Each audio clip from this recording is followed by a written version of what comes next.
Good evening everyone. आवाज जा रही है सभी को? Yes sir.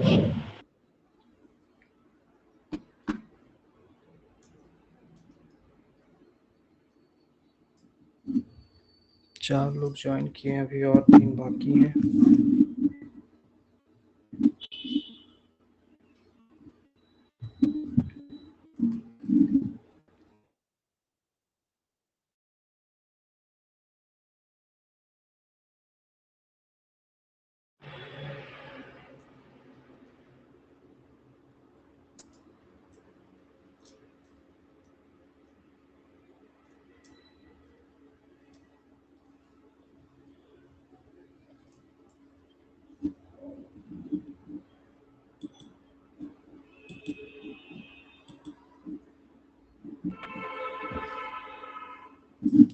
दो लोगों ने क्लास ज्वाइन नहीं किया अभी तक, 1 मिनट तक चाहिए।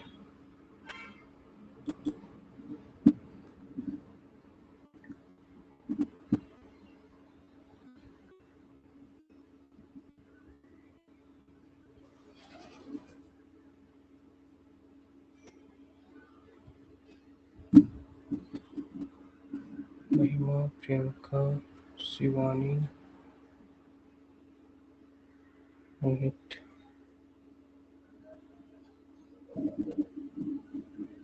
ओके,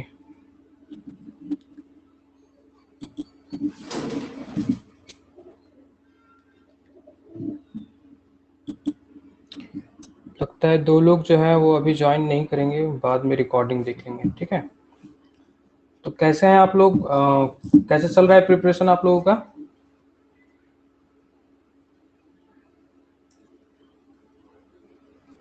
आवाज जा रही है सभी को मेरी?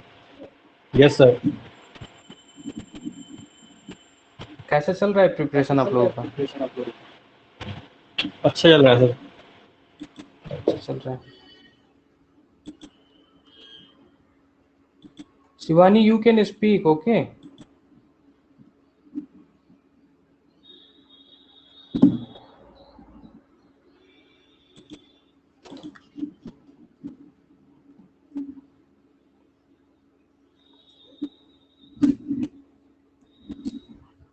अभी तक आप लोगों ने कोई पोर्शन कंप्लीट किया है खुद से, या तो फिर कुछ पढ़ा होगा पहले खुद से?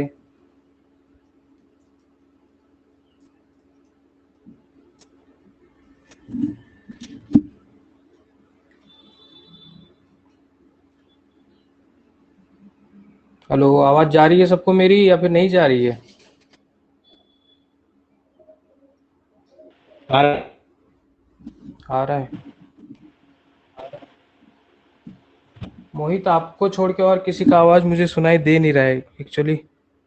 बाकी लोग ऑडिबल हैं या फिर नेटवर्क कनेक्शन प्रॉब्लम है कुछ किन्हीं के साथ? आ रही है सर। आवाज आ रही है। Actually the first class is for interaction, okay?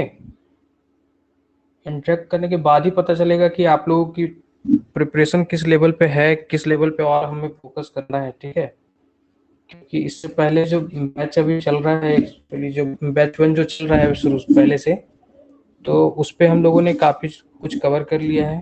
ठीक है, और ये आपका बैच 90 डेज का है और वो 120 डेज का है। ठीक है, तो उनके पास टाइम भी ज़्यादा है आपके कंपेरेटिवली। ठीक है, और उनमें कुछ कवर भी हो चुका है सिलेबस। आप लोगों में क्या है, अभी तक कुछ हमने आज से स्टार्ट करने वाले हैं, तो आप लोगों में क्या होगा कि नंबर ऑफ क्लासेस जो हैं आपकी, वो 120 डेज के कंपेरेटिवली आप में ज़्यादा होगा। ठीक है, या तो एक ऑप्शन ये हो सकता है कि क्योंकि आपके बैच में एक्चुअली उतना ज़्यादा एडमिशन हुआ नहीं है जितना एक्सपेक्टेड था। ठीक है, अराउंड 7 to 8 बच्चे एडमिशन लिए हैं इसमें, तो आप लोगों को हो सकता है कि बैच 1 के साथ आप लोगों को मर्ज किया जाए। ठीक है, बैच 1 के साथ मर्ज किया जाए, लेकिन घबराना नहीं है, क्योंकि जितना पोर्शन उन लोगों में पढ़ाया गया है वो उतना आप लोगों में जब तक कंप्लीट नहीं हो जाता है तब तक आप लोगों को अलग से ही क्लास में रखा जाएगा, अलग से बैच ही रखा जाएगा।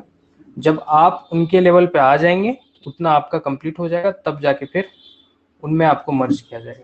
ठीक है, क्योंकि 7 से 8 लोगों के लिए अलग से क्लास लेना थोड़ा सा मेरे लिए भी प्रॉब्लमेटिक है, और आप लोगों में भी क्या होगा कि अगर कम बच्चे हैं तो जो कंपटीशन लेवल है वो एक्चुअली उतनी हो नहीं पाएगी। ठीक है, क्लियर है सभी को? आवाज जा रही है मेरी? Yes sir. सर तो इसी कारण क्या है कि हम लोग कोशिश करेंगे जल्द से जल्द अपना जो सिलेबस है उसको थोड़ा सा स्पीड अप करने के साथ ही साथ बैच वन के लेवल में ले आए हम लोग। ठीक है, जिससे कि हम लोग भी उन्हीं के लेवल में आ जाए तो हमारा कंपटीशन भी थोड़ा सा बेहतर हो जाएगा। और आप लोग जब उन बच्चों के साथ compete करेंगे तभी आपको पता चल पाएगा कि एक्चुअल कंपटीशन कितना है, कितना और पढ़ना है, कितना मेहनत करना है। ठीक है,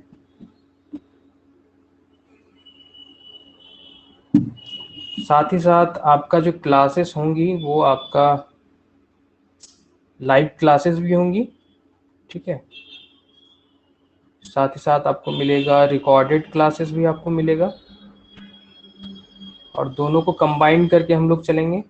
ठीक है, अगर आपको किसी भी क्लास में अगर कोई भी डाउट आता है तो आप मुझे बताइएगा, मैसेज करके, कॉल करके, जैसे भी आपको अच्छा लगे। ओके, मैं आपकी एक्स्ट्रा क्लास अरेंज कर दूंगा, वो लाइव ले लूँगा। अगर कोई रिकॉर्डेड क्लास में आपको कोई प्रॉब्लम आती है तो उसका लाइव क्लास ले लूँगा मैं। ठीक है, अगर कोई लाइव क्लास में भी आपको पढ़ते वक्त अगर आपको कन्फ्यूजन आता है तो आप उसको बताइएगा मुझे, उसको भी मैं कोशिश करूँगा आपका कन्फ्यूजन को क्लियर करने का। ठीक है, कोई डाउट अभी तक? नहीं सर। No sir. सर हाँ तो बोलो। आप पढ़ना पड़ेगा, मतलब कोई बुक वगैरह सर देखना पड़ेगा जो आप पढ़ाएंगे उसके अलावा? जितना मैं पढ़ाऊँगा आप पहले पढ़ लीजिए, लास्ट ईयर पेपर देख लीजिए। अगर आपको लगे कि नहीं जितना सर ने पढ़ाया है, मैंने जितना पढ़ाया है उससे बाहर अगर कुछ आ रहा है, ठीक है, तो आप फिर मुझे बताइएगा, मैं आपको बुक बता दूंगा। ठीक है, आप एक टॉपिक जो है, एक पोर्शन जो है उसको कंप्लीट कर लीजिए क्लास से, क्लास के नोट्स रिवाइज कर लीजिए, जितना क्लास में कराया जाएगा उनका टेस्ट आप कंप्लीट कर लीजिए। उसके बाद आप लास्ट ईयर का पेपर कोई एक उठाइए, उन पोर्शन से आप सॉल्व करने का कोशिश कीजिए जो पोर्शन आपको पढ़ाया गया है। ठीक है, अगर उन पोर्शन से आपको लगेगा कि नहीं इससे ज़्यादा मुझे पढ़ने की ज़रूरत है तो फिर आप मुझे बताइएगा, मैं आपको बताऊंगा कौन सा बुक पढ़ना है। ठीक है, क्लियर है सबको? Yes sir. बाकी लोगों को क्लियर है? Yes sir. अब एक एक करके सवाल मैं आप लोगों से पूछूंगा, जिसको पूछूंगा वही माइक ऑन करके जवाब दे। ठीक है, मोहित आपको क्लास के बारे में, इसके बारे में पता कैसे चला?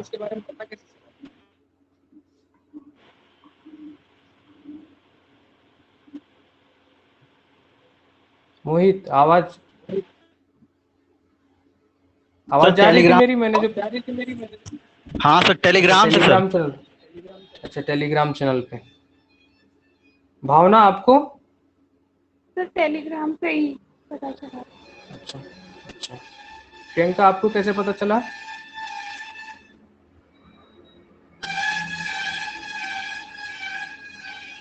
हेलो प्रियंका, आवाज जा रही है मेरी आपको? Priyanka left the class. Okay, Dhananjay आपको कैसे पता चला? जी सर, मुझे भी टेलीग्राम पे ही पता चला। अच्छा, धनंजय आपको कैसे पता चला? आपको भी टेलीग्राम से?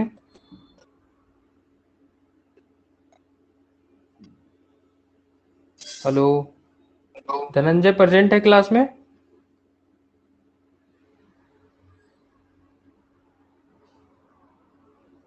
अभी प्रेजेंट नहीं है। महिमा आपको कैसे जी पता चला सर। क्लास के बारे में? अच्छा जी सर, टेलीग्राम से ही। Sir telegram. अच्छा, टेलीग्राम। शिवानी तो काफी पहले से जुड़ी हुई है टेलीग्राम पे, तो उनको तो पता ही है। जी सर। ओके, चलिए कोई बात नहीं, टेलीग्राम से पता चला हो चाहे जैसे भी पता चला हो, मेन मोटिव हमारा एग्जाम निकालने से है, ठीक है, तो उस पर अब से फोकस रहेगा, ठीक है।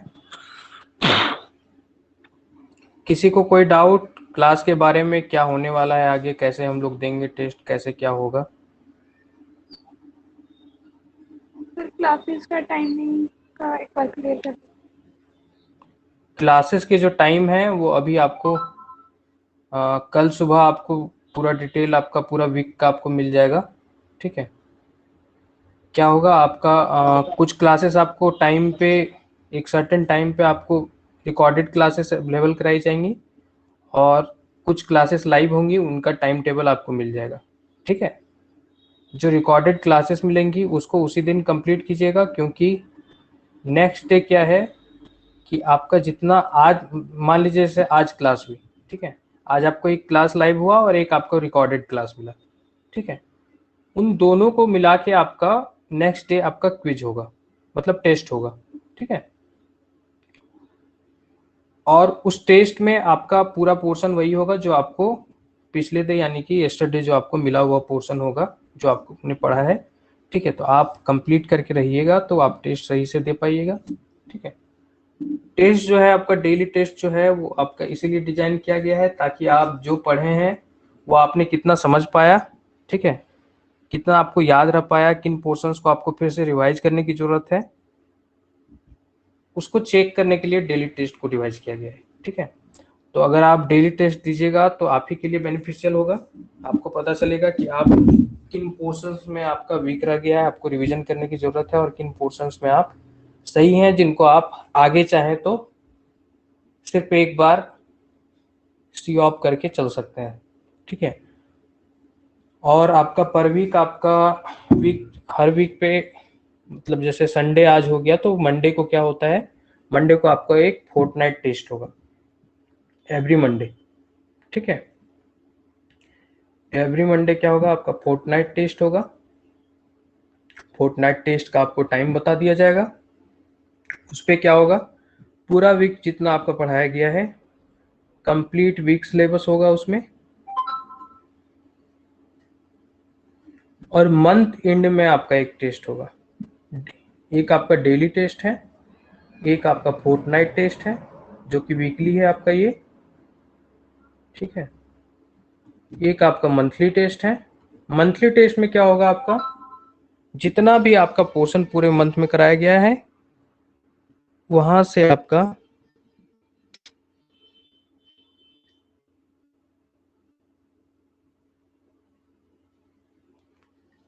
जो आपका पूरा मंथ में कराया गया है वो पूरा पोर्शन का आपका क्या होगा, 120 क्वेश्चन उससे बनाए जाएंगे, आपको पूरा 3 आवर्स दिया जाएगा उसके लिए। जिस तरह से पेपर होता है, 3 आवर्स बोल रहा हूँ, 2 आवर्स उसके लिए मिलेगा, ठीक है। जो पूरा पेपर का पैटर्न होता है आपका एंट्रेंस एग्जाम का, उसी पैटर्न पे होगा, ठीक है। और लेवल ऑफ क्वेश्चन जो होंगे वो आपके मिक्स होंगे, जो आपका डीयू में पूछा जाता है वो लेवल का भी क्वेश्चन होगा, बीएचयू में जो पूछा जाता है उस लेवल का भी क्वेश्चन होगा, ठीक है। हैदराबाद यूनिवर्सिटी में जो पूछा जाता है उसके लेवल के भी क्वेश्चन होंगे, कुछ जेएनयू के भी क्वेश्चन होंगे, जेएनयू लेवल के क्वेश्चन होंगे, ठीक है। तो अगर आप test monthly, weekly and daily test अगर देते हैं तो आपका साथ ही साथ आपका सिलेबस जो है, आपका रिवीजन भी सही से हो जाएगा और आपका सिलेबस भी कंप्लीट हो जाएगा, ठीक है। कोई डाउट और किसी को?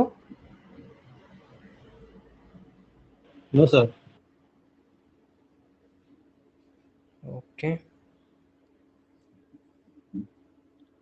बैच 1 के बच्चे काफ़ी अच्छा परफॉर्म कर रहे हैं अभी फिलहाल, उनका सिलेबस भी काफ़ी सही तरीके से चल रहा है। अभी तक मैंने उसमें बैच 1 में आपका एंजियोस्पर्म पार्ट 1 कंप्लीट हो चुका है, बायोकेमिस्ट्री पूरा कंप्लीट हो चुका है, फंजाई जो है वो आपका अबाउट टू कंप्लीट है, सेल बायोलॉजी आपकी अबाउट टू कंप्लीट है, ठीक है। और ये पूरा आपका हो गया है 2 वीक में, लगभग 2 to 3 वीक्स में, 2.5 वीक्स में इतना सब कुछ कंप्लीट हो चुका है, ठीक है। तो आप में भी, आपके बैच में भी मैं कोशिश करूंगा कि आप में भी इसी तरह से आपका कंप्लीट होता जाए, ठीक है। और मन में डाउट नहीं रखना है कि सिलेबस कंप्लीट हो पाएगा या नहीं हो पाएगा, ठीक है। इतना पोर्शन जब हम लोग 2 वीक में कंप्लीट कर सकते हैं तो आपके पास अभी टोटल कितने वीक्स हैं? 12 वीक्स हैं, ठीक है। सर तो सर बीएचयू का एंट्रेंस कब होगा? बीएचयू का एंट्रेंस एक्सपेक्टेड है कि सितंबर के लास्ट वीक कह रहा हूँ, सितंबर 15 के बाद ही, ठीक है। सर ड्यू डीयू के भी पेपर लगभग उसी टाइम पे होंगे, सर डीयू क्योंकि अभी हाँ बोलिए डीयू का। Botany, sorry sir, botany honours है? हाँ डीयू में बॉटनी ऑनर्स है। जेएनयू जेएनयू नहीं, जेएनयू में बॉटनी ऑनर्स नहीं है, जेएनयू में लाइफ साइंसेस है। तो उसमें तो फिर जूलॉजी ही पढ़ना पड़ेगा। जूलॉजी का पोर्शन जो आप छोड़ भी सकते हैं, ठीक है, क्योंकि उसके जगह पे आप अपना जो बॉटनी वाला पोर्शन है उसके क्वेश्चन कर लीजिएगा। ऐसा ऑप्शन होता है वहाँ पे? ऑप्शन नहीं होता है, जैसे कुछ क्वेश्चन जैसे होंगे, आप अपना माइक ऑफ कीजिए। हाँ, कुछ क्वेश्चन होंगे जो बॉटनी के डीप पार्ट से पूछे होंगे, ठीक है, और कुछ क्वेश्चन होंगे जो जूलॉजी के डीप पार्ट से पूछे होंगे।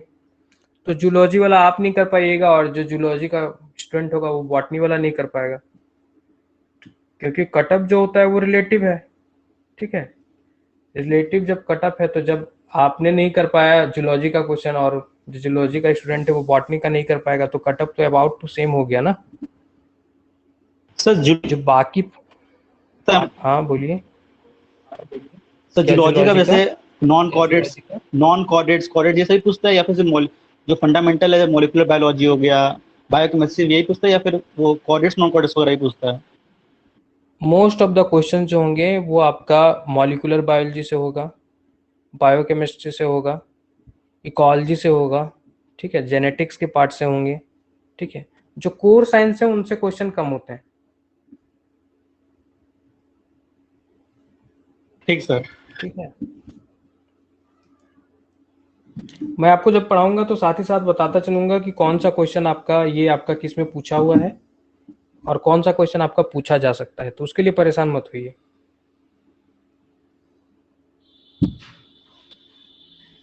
Okay okay sir. आप लोगों को बायोकेमिस्ट्री का फर्स्ट क्लास का आप लोगों को डेमो लेक्चर जो है वो टेलीग्राम चैनल पे अपलोड किया गया था, कितने लोगों ने देख लिया है? देखा है। देख लिए हैं? बाकी लोग भी देख चुके हैं? जी सर देखा है। No sir. जी सर देखा है। ओके, मैं आज आप लोगों सर को हम क्या नहीं देखे। करूंगा आपके, हाँ तो आज ग्रुप पे वो वीडियो में डाल दूंगा, आपके ऐप पे डाल दूंगा, ठीक है। आज नहीं तो कल तक आप उसको देख लीजिए। आज हम लोग एंजियोस्पर्म स्टार्ट करने वाले हैं, ठीक है। एंजियोस्पर्म आज हम लोग स्टार्ट करते हैं, कल बायोकेमिस्ट्री देखेंगे, ठीक है। जो फर्स्ट क्लास है बायोकेमिस्ट्री की रिकॉर्डिंग वो मैं आपको डाल दूंगा, आप उसको देख लीजिएगा।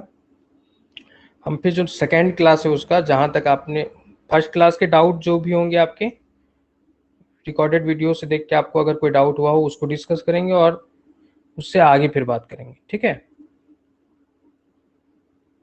किसी को कोई प्रॉब्लम इससे? सर नोट्स कब तक अवेलेबल हो जाएंगे दोनों के, रिकॉर्डेड और लाइव दोनों के? नोट्स आपको क्लास करते वक्त कुछ नोट्स बनाने हैं, ठीक है। और जो क्लास में जैसे व्हाइट बोर्ड में अभी जो मैं लिखूंगा वो आपको नोट्स के फॉर्म में आपको ऐप पे अवेलेबल रहेंगे, ठीक है। आप वहाँ से भी नोट्स बना सकती हैं और एक आपको नोट्स आपको टाइप मिलेगा, ठीक है, वो आपको मैं अपलोड कर दूंगा आज। Okay okay.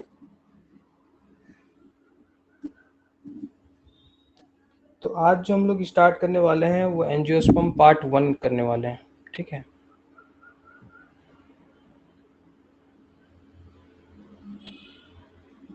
Angiosperm part 1, first part में हम लोग अराउंड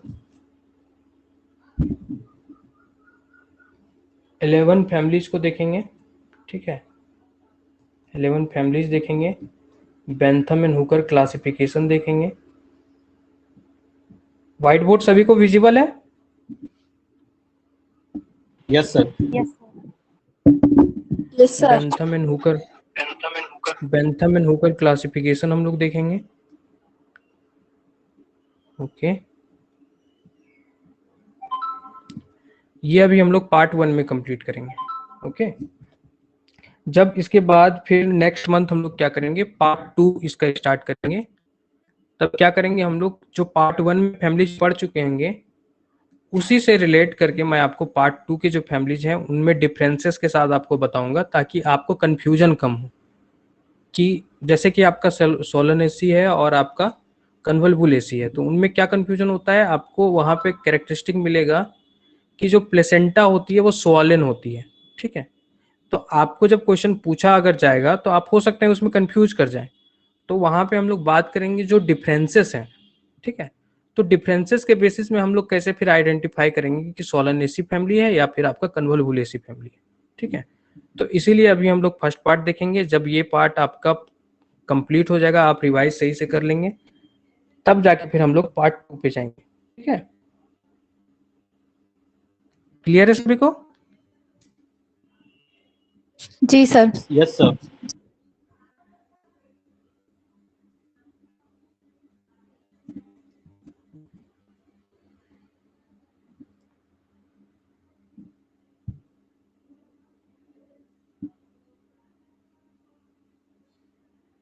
ओके, देन हम लोग स्टार्ट करते हैं एंजियोस्पर्म।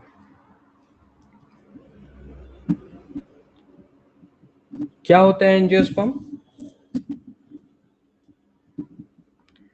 एंजियोस्पर्म, आप लोग साथ में नोट्स बनाते चलिए। ठीक है, क्लास नोट जो भी है आपका, आप चाहे तो साथ में बना सकते हैं, ताकि आप जब रिवाइज करें तो क्लास नोट्स से रिवाइज कीजिएगा तो ज्यादा बेहतर होगा। और आपको जो टाइप नोट्स मिलेंगे उनमें बहुत सारे पॉइंट्स आपको जो क्लास में कराए जाएंगे वो नहीं मिलेगा। वहां पे मेनली आपको डायग्राम, एग्जाम्पल, फैमिलीज के, ठीक है, वो आपको वहां पे मिलेंगी। तो यहाँ पे क्या है, क्लास नोट्स जो आप बनाइएगा तो उसमें मैं आपको बताता चलूंगा कि कौन सा एग्जाम्पल इंपॉर्टेंट है, कौन सा एग्जाम्पल से आपको क्वेश्चन पूछा जा सकता है। ठीक है, तो उसको आप उसी टाइम पे वहां पे हाईलाइट कर सकती हैं। ठीक है, यस सर। ओके। तो एंजियोस्पर्म हम लोग बोलते हैं मेनली फ्लावरिंग प्लांट को, फ्लावरिंग प्लांट को। ओके, फ्लावर क्या होता है, ये फ्लावर क्या होता है? फ्लावर होता है आपका एक कॉम्प्लेक्स रिप्रोडक्टिव स्ट्रक्चर।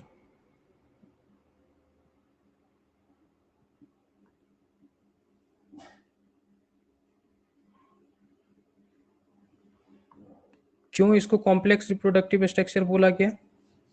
बिकॉज आपका जो फ्लावर होता है उसमें आपके डिफरेंट पार्ट्स होते हैं, जैसे कि sepals, petals, androecium and gynoecium. इतना हम लोगों को पता है पहले से ही। ठीक है, इसमें ऐसा कुछ भी नहीं था जो हम लोगों को नहीं पता था। ओके,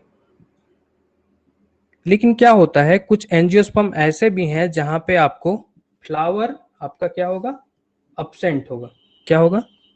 फ्लावर्स जो होते हैं वो अब्सेंट होते हैं। जैसे कि होता है आपका, एग्जाम्पल क्या है, इंसेक्टिवोरस प्लांट।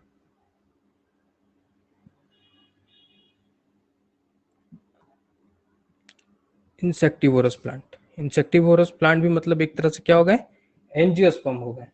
ठीक है, इंसेक्टिवोरस प्लांट में अगर आपको पूछ लिया जाए एग्जाम्पल, तो एग्जाम्पल क्या होगा इसका, bladder what,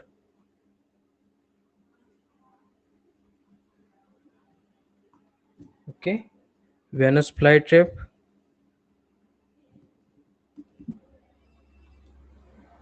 hand writing clear है सभी को? Yes sir. वेनस फ्लाईट्रैप, और क्या होता है, और होता है आपका सनड्यू, ठीक है। इनके आपको बायोलॉजिकल नेम भी पूछे जा सकते हैं, ठीक है। जैसे कि ब्लैडर वार्ट का बायोलॉजिकल नेम क्या होता है, किसी को याद है? विट्रिकुलेरिया। अट्रिकुलेरिया, UTRICULARIA,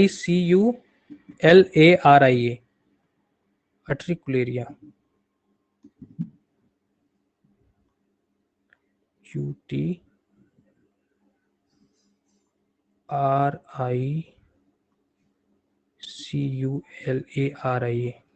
अट्रिकुलेरिया।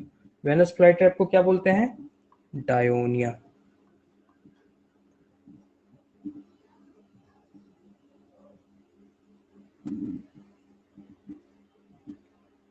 DINAEOA,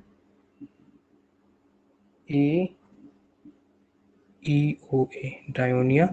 संडीव को क्या बोलते हैं हम लोग? संडीव को बोलते हैं ड्रोसेरा। एक और आप यहाँ पे एग्जांपल लिख लीजिए, पीचर प्लांट।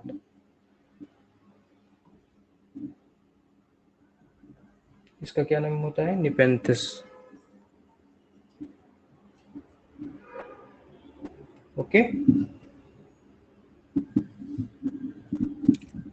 तो जब आपके एंजियोस्पर्म में आपके इंसेक्टिवोरस भी प्लांट आ गए, ठीक है, फ्लावरिंग प्लांट भी आ गए, तो सवाल मन में उठना चाहिए कि टोटल इसमें स्पीसीज कितने टाइप की हो सकती है, ठीक है। टोटल इसमें स्पीसीज कितने टाइप की हो सकती हैं, क्योंकि हमारे चारों ओर क्या है? एंजियोस्पर्म ही एंजियोस्पर्म है, ठीक है। तो जो एक्सपेक्टेड है आपका वो कितना है? वो है आपका more than 3 lakh species. Okay, इतने सारे एंजियोस्पर्म के हमारे क्या है? स्पीसीज है।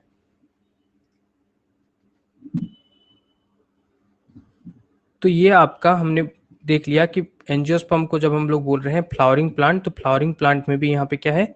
एक्सेप्शन आ गया, ठीक है। तो अगर आपसे फिर अगर कोई पूछता है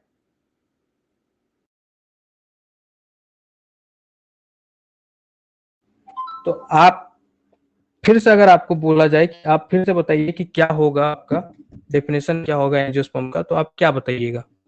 तो आप फिर से ट्राई करेंगे बताने का, तो हमारे मन में फिर आएगा कि the plants which bear seeds, क्या होते हैं? The plants which bear seeds, वैसे प्लांट जिनमें सीड्स प्रेजेंट होते हैं उनको हम लोग क्या बोलते हैं? एंजियोस्पर्म बोलते हैं, ठीक है। जब आपने ये बताया तो फिर से अब आपको जिसने पूछा था वो आपको बोलेगा कि ऐसा तो नहीं है, इसमें भी एक्सेप्शन है। कैसे? हम लोग उसको भी देख लेते हैं। तो अगर हम लोग क्लासिफाई करें सीडेड प्लांट्स को, ठीक है,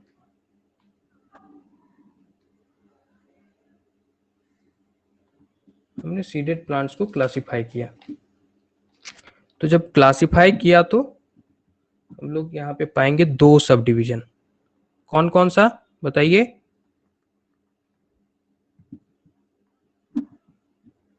gymnosperm, angiosperm. Angiosperm and gymnosperm,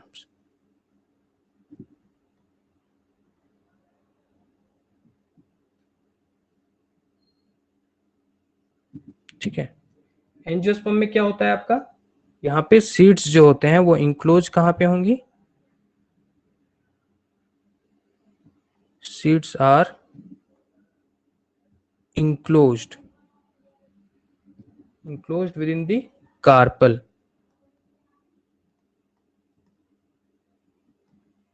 carpals में ये इंक्लोज होंगी, ठीक है। लेकिन जब हम लोग एंजियोस्पर्म में बात करेंगे तो यहाँ पे क्या होता है? Seeds are borne exposed on carpels,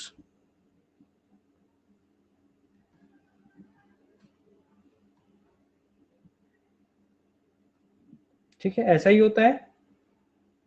यहाँ पे क्या होता है, नेकेड सीड्स होती हैं, ठीक है।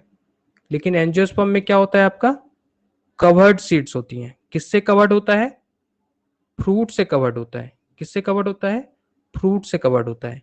लेकिन जिम्नोस्पर्म में क्या होता है, फ्रूट जो होता है वो अब्सेंट होता है।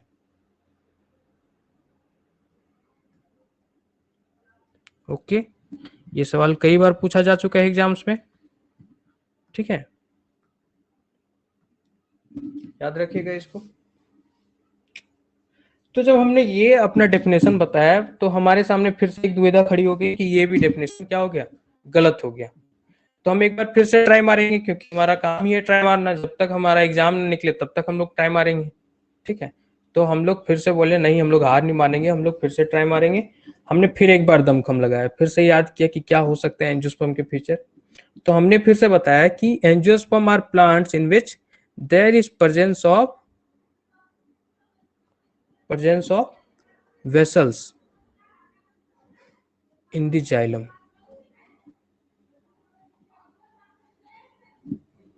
or seed elements and companion cell in the phloem. Seed elements and companion cells in phloem. होता है ये एंजियोस्पर्म में प्रेजेंट या नहीं होता है? नहीं होता है, कंपेनियन सेल नहीं होता। एंजियोस्पर्म में कंपेनियन सेल्स नहीं होते हैं? नहीं सर। अच्छा, क्या प्रेजेंट होते हैं फिर वहां पे? सर एंजियोस्पर्म में कंपेनियन सेल्स होते हैं। यस, एंजियोस्पर्म में कंपेनियन सेल होते हैं, ठीक है। तो जिम्नोस्पर्म में कंपेनियन सेल।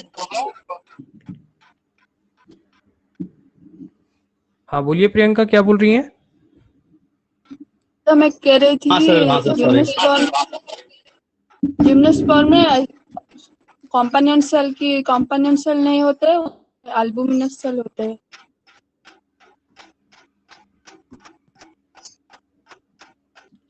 जिम्नोस्पर्म में कंपेनियन सेल नहीं होगा, एल्ब्यूमिनस सेल प्रेजेंट होगा। बिल्कुल सही बोला आपने, ठीक है। तो देखिए हमने बात किया यहाँ पे वेसल्स के बारे में, ठीक है, वेसल्स के बारे में बात किया। और किसके बारे में बात किया हमने, सीब एलिमेंट्स के बारे में बात किया,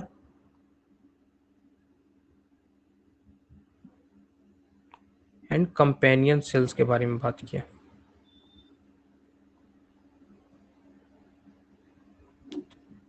तो जिसे हमने बताया ये डेफिनेशन, अब वो हमारे सामने फिर से रख रहा है कि जो वेसल्स होते हैं वो आपका अब्सेंट इन ऑर्डर रेनल्स, जो रेनल्स ऑर्डर हैं उनमें क्या होता है, अब्सेंट होता है, ठीक है। और ये रेनल्स किसके अंदर आते हैं, ये आपके आते हैं एंजियोस्पर्म के अंदर।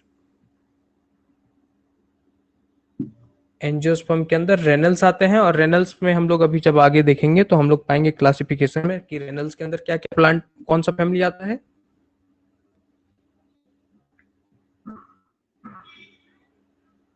बताइए। रेनल्स के अंदर आते हैं आपके रेननकुलेसी, ठीक है।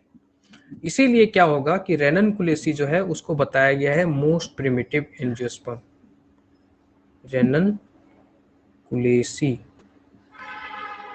क्या है, मोस्ट प्रिमिटिव।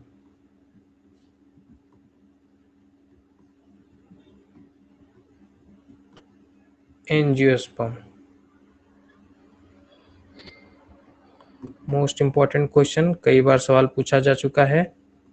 सवाल ये भी पूछा जा चुका है कि किस एंजियोस्पर्म के ऑर्डर में, रेनल्स क्या है, ऑर्डर है, ठीक है, किस ऑर्डर में आपका वेसल्स अब्सेंट होता है, ठीक है।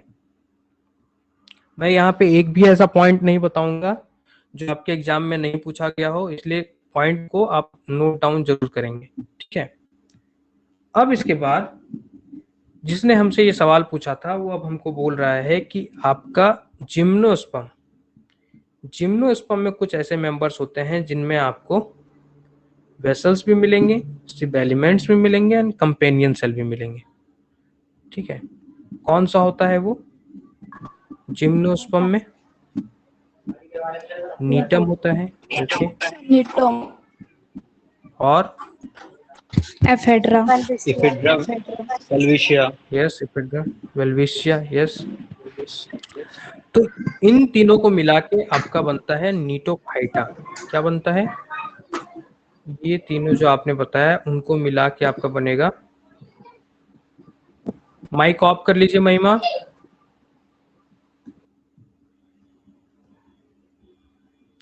नीटोफाइटा। और ये नीटोफाइटा क्या है आपका? नीटोफाइटा ऑफ जिम्नोस्पर्म।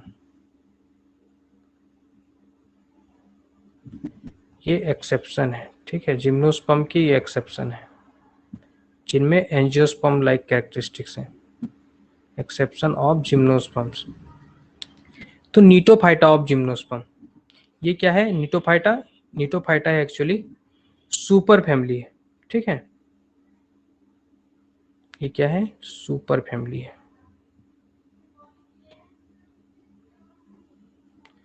अब नीटोफाइटा के अंदर जो है आपका तीन जो है फैमिली आती है। कौन कौन सी? सबसे पहली जो फैमिली है वो क्या है? निटेसी।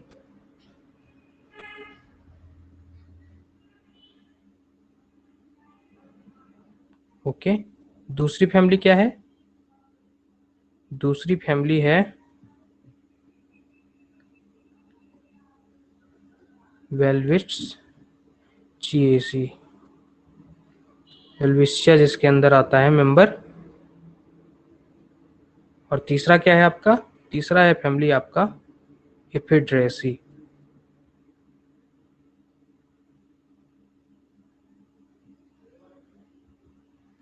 ये जो ऑर्डर है निटेसी, वेल्विशिएसी एंड एफिड्रेसी, इसको इसी ऑर्डर में याद कीजिएगा क्योंकि इसका क्या है? फाइलोजेनेटिक इंपॉर्टेंस है, ठीक है, जो जितना नीचे है वो उतना इवॉल्व है, ठीक है। क्लियर है सभी को?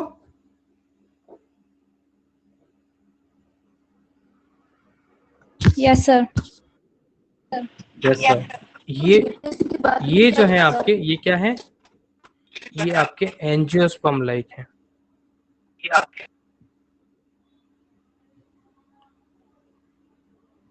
इनमें ऐसा क्या फीचर्स होता है कि इनको एंजियोस्पर्म लाइक बोलेंगे हम लोग? क्या होगा इसमें? जो आपके लीव्स हैं, लीव्स, फीमेल गैमेटोफाइट,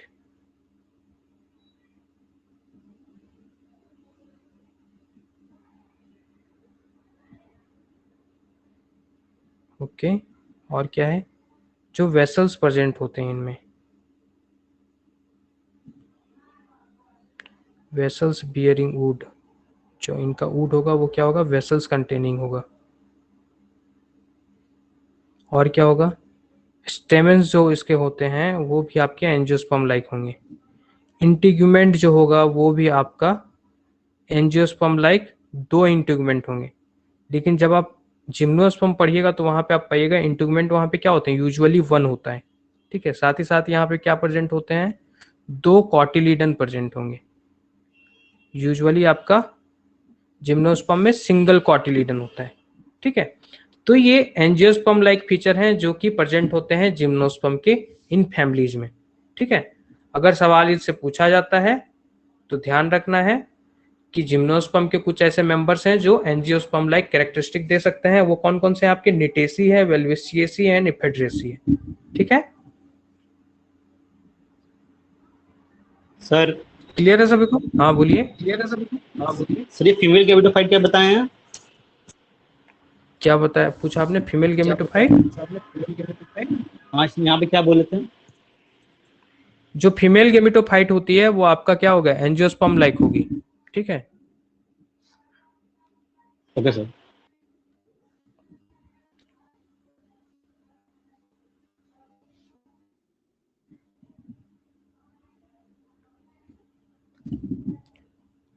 यहाँ पे आपको एक पॉइंट आपको और याद रखना है कि जो सिमिलैरिटी है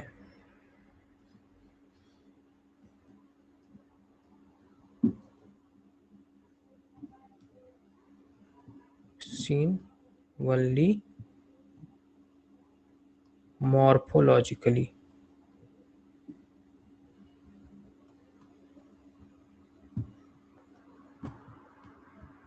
Anatomically they are dissimilar.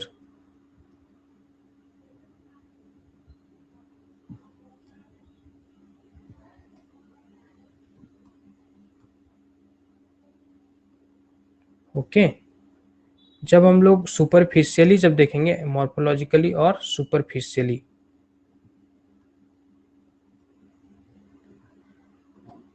तभी जाके सिमिलैरिटीज हम लोग को मिलेगी। अगर हम लोग एनाटॉमिकल स्टडी करेंगे, ठीक है, मॉलिक्यूलर लेवल पे स्टडी करेंगे, तो आपको केमिकल कंपाउंड जो है वो आपको डिफरेंट मिलेगा, जो आपका अरेंजमेंट है सेल्स का वो आपको डिफरेंट मिलेगा, वो नहीं मिलेगा आपको एंजियोस्पर्म लाइक।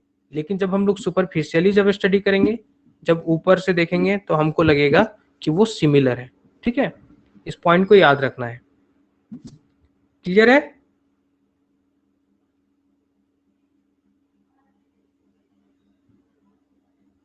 ओके तो यहाँ पे भी हमारा डेफिनेशन क्या है, एक तरह से रॉन्ग हो गया। ठीक है, अब इसके बाद हम फिर से ट्राई करेंगे बताने का डेफिनेशन कि angiosperm are plants in which there is double fertilisation.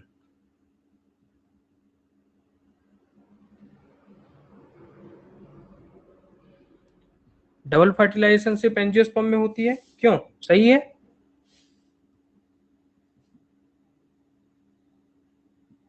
Hello, आवाज जा रही है सबको मेरी?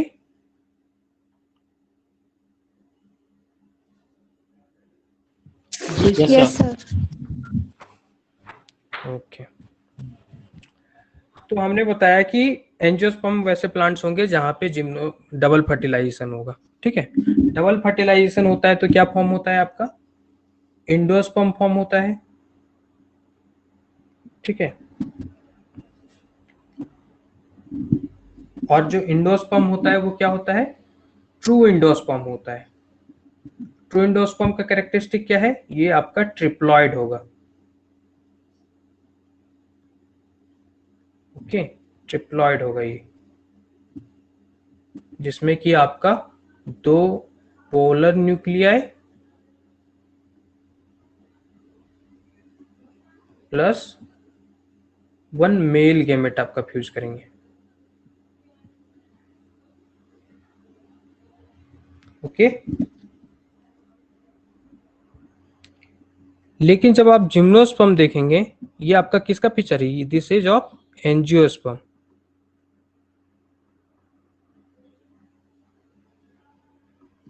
जब आप जिम्नोस्पर्म देखेंगे तो जिम्नोस्पर्म के भी मेंबर्स में आपको एंडोस्पर्म प्रेजेंट मिलेगा। एंडोस्पर्म प्रेजेंट मिलेगा, लेकिन जो एंडोस्पर्म होता है वो फॉल्स एंडोस्पर्म होता है। क्यों फॉल्स होता है? क्योंकि यहाँ पे क्या होता है? हैप्लॉइड होता है। क्या होता है? हैप्लॉइड होता है। मतलब कि यहाँ पे किसी भी तरह का फ्यूजन नहीं हुआ है, ये सिंपली क्या होता है? This is female gametophytic. जो फीमेल गैमेटोफाइट होता है उसी का मॉडिफिकेशन होगा, उसी से डिराइव्ड होगा, क्योंकि फीमेल गैमेटोफाइट हैप्लॉइड होती है, इसलिए ये भी स्ट्रक्चर हैप्लॉइड होगा। यहाँ पे किसी भी तरह का फ्यूजन नहीं होगा। There is no any sort of fusion.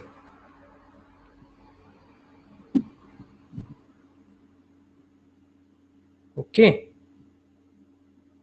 Clear है? अब एंडोस्पर्म प्रेजेंट होगा लेकिन वो ट्रू एंडोस्पर्म नहीं होगा। ओके अब इसी जिम्नोस्पर्म में आपको याद रखना है कि एक होता है आपका ऑर्डर फीमेल। सर ये फीमेल गैमेटोफाइट, सर ये जिम्नोस्पर्म में फीमेल गैमेटोफाइट बता रहे हैं, ये कैसे? ये नीचे जो आपने लिखा है there is no any sort of fusion. यहाँ पे जो है आपका फ्यूजन हुआ है आपका 2 पोलर न्यूक्लियाई और एक मेल गैमेट का, तब जाके आपका टिप्लॉइड बना ये एंडोस्पर्म। जी। लेकिन यहाँ पे जो जिम्नोस्पर्म में आपका एंडोस्पर्म प्रेजेंट होता है वो क्या होता है? आपका फीमेल गैमेटोफिटिक सेल ही होती है। ठीक है, जो आपका एग सेल होता है तो एग सेल के सराउंडिंग जो आपका सेल होते हैं जो उसके नरिशिंग के लिए प्रेजेंट होते हैं, ठीक है। जी तो जब आपका एग सेल आपका फ्यूज कर जाएगा गैमेट के साथ, मेल गैमेट के साथ, जी तो जो सराउंडिंग सेल्स हैं वो आपका क्या कन्वर्ट हो जाएंगे, सराउंडिंग सेल्स जो है ये आपका कन्वर्ट हो जाएगा एंडोस्पर्म में। लेकिन एंजियोस्पर्म में क्या हो रहा था, एंजियोस्पर्म में हम लोग देख रहे थे ये आपका इस तरह से होता है एंजियोस्पर्म में, बीच में तो पोलर न्यूक्लियाई होते हैं, ये आपका सिनर्जिड एंटीपोडल सेल होता है, इधर एग सेल होता है, ठीक है। जी दो मेल गैमेट आते हैं, एक मेल गैमेट आपका एग से फ्यूज करेगा, एक आपका पोलर न्यूक्लियाई से फ्यूज करेंगे। पोलर न्यूक्लियाई फ्यूज करने के बाद ये क्या हो जाएगा, ट्रिप्लॉइड हो जाएगा। डिप्लॉयड। ट्रिप्लॉइड होने के बाद ये क्या हो जाएगा, एंडोस्पर्म बन जाएगा। लेकिन जो एंडोस्पर्म आपका जिम्नोस्पर्म में बनता है वहां पे ऐसा कोई फ्यूजन देखने को मिल रहा है आपको? नहीं मिल रहा, हैप्लॉइड है सर। हाँ, that's why this is haploid, ठीक है। जी मैं आपको बता रहा था कि आपका जिम्नोस्पर्म में एक होता है आपका ऑर्डर, एक ऑर्डर कौन सा होता है, ऑर्डर होता है बेनिटिटेल्स, ओके, बेनिटिटेल्स। इसमें क्या होता है, इसमें एंडोस्पर्म अब्सेंट होता है, याद रखना है, कई बार सवाल पूछा जा चुका है कि एंडोस्पर्म किस में अब्सेंट होगा, आपका जिम्नोस्पर्म में, ठीक है। ओके, ये ऑर्डर किसका है, जिम्नोस्पर्म ऑर्डर है, जिम्नो ऑर्डर, पेनिट्रिटेल्स, एंडोस्पर्म, अब्सेंट। क्लियर है सभी को?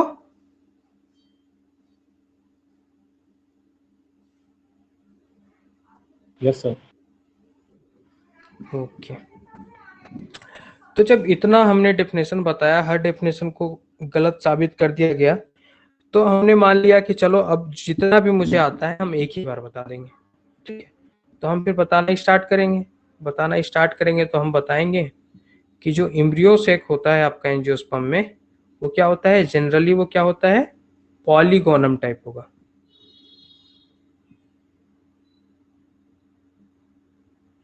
Polygonum type. पॉलीगोनम टाइप में क्या होता है आपका,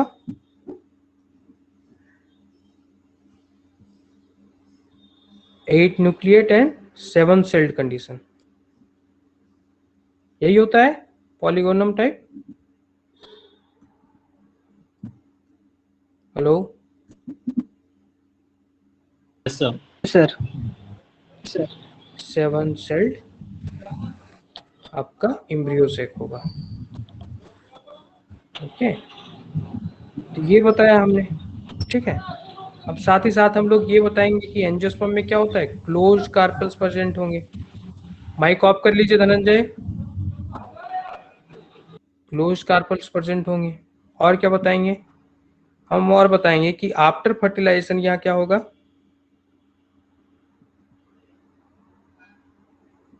after fertilisation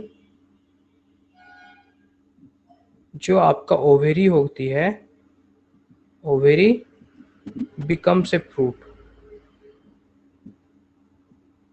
becomes a fruit, ठीक है, जिसमें कि आपका इंक्लोज करेगा, क्या करेगा, इंक्लोज फ्रूट, क्या इंक्लोज करता है fruit, enclosing one or more seeds. Fruit के अंदर सीड्स ही होते हैं या फिर और भी कुछ होता है,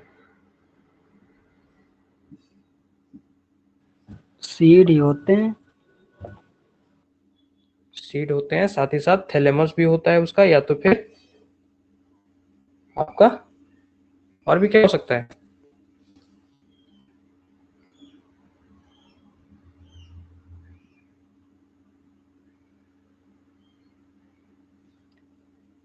जो ट्रू फ्रूट्स होते हैं उनमें यूजुअली आपका क्या प्रेजेंट होगा,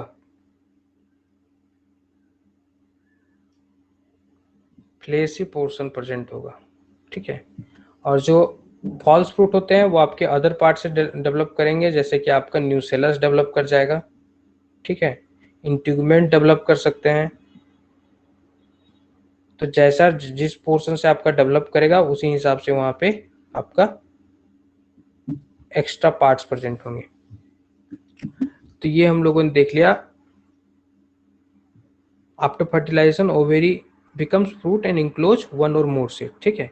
इसके बाद हम लोग और क्या बता सकते हैं, और बता सकते हैं इसमें क्या होता है एंजियोस्पर्म में, there is reduced gametophytic generation.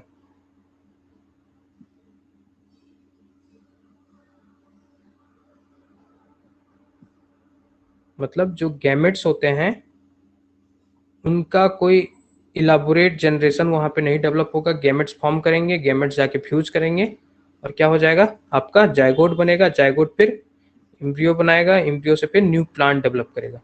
लेकिन जब हम लोग ब्रायोफाइट्स, टेरिडोफाइट्स ये सब देखते हैं तो हम लोग देखते हैं कि जो गैमेट्स होते हैं गैमेटोफिटिक जनरेशन बनाती है, गैमेट डेवलप करते हैं, गैमेट्स में फिर आपका फ्यूजन होता है, वो आपका स्पोर बनाएगा, स्पोर फिर जाकर आपका डेवलप करेगा, तब फिर न्यू प्लांट बनता है। ऐसा ही होता था। Yes sir. तो ये जो कैरेक्टर है ये आपका एंजियोस्पर्म में नहीं होता है, ठीक है। तो हमने एक साथ इतना सारा कैरेक्टरिस्टिक बता दिया और बोला कि हमें सर इतना ही आता है, इतना ही होता है एंजियोस्पर्म का कैरेक्टर, ठीक है। लेकिन जो हमारे सामने आदमी खड़ा था, जो प्रोफेसर हमारे सामने खड़े थे, वो बोलेंगे कि देयर आर न्यूमरस एक्सेप्शन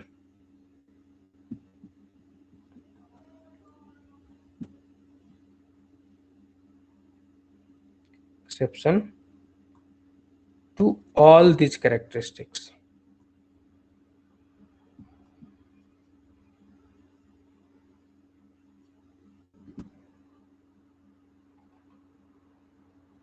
ठीक है, ढेर सारे एक्सेप्शन है इन सारे कैरेक्टरिस्टिक्स के पे, ठीक है।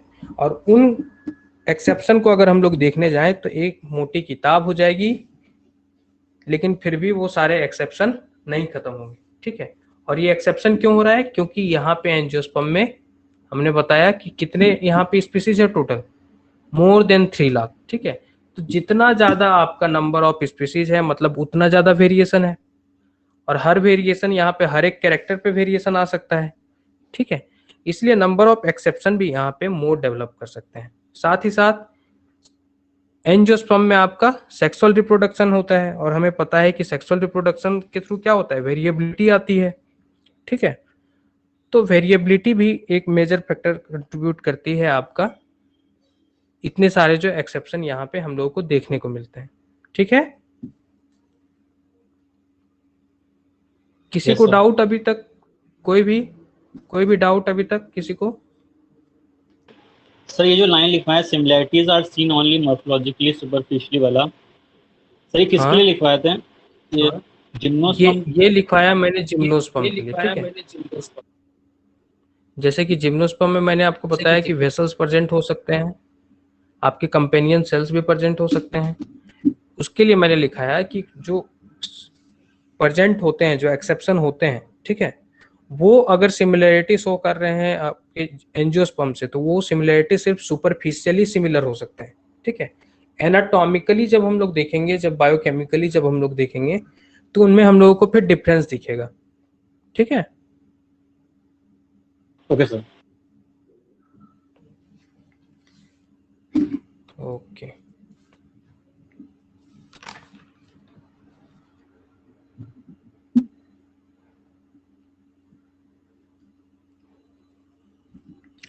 तो हम लोगों ने देख लिया कि एंजियोस्पर्म में फ्लावरिंग प्लांट थे, इंसेक्टिवोरस प्लांट थे, ठीक है। तो फिर बात आती है कि एंजियोस्पर्म में और कैसे प्लांट आ सकते हैं, ठीक है। एंजियोस्पर्म्स also includes, और कैसे प्लांट इंक्लूड कर सकते हैं वो भी देख लेते हैं हम लोग। तो एंजियोस्पर्म में आपके पैरासिटिक प्लांट भी आ सकते हैं,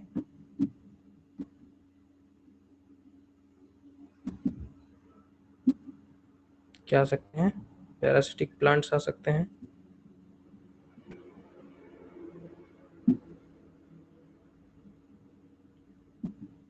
और कैसे प्लांट आ सकते हैं? एपिफाइटिक प्लांट्स आ सकते हैं।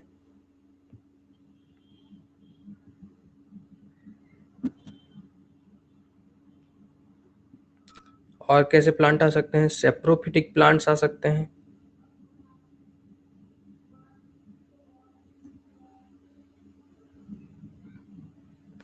और एक हमने शुरू में ही देख लिया, इंसेक्टिवोरस भी प्लांट आ सकते हैं।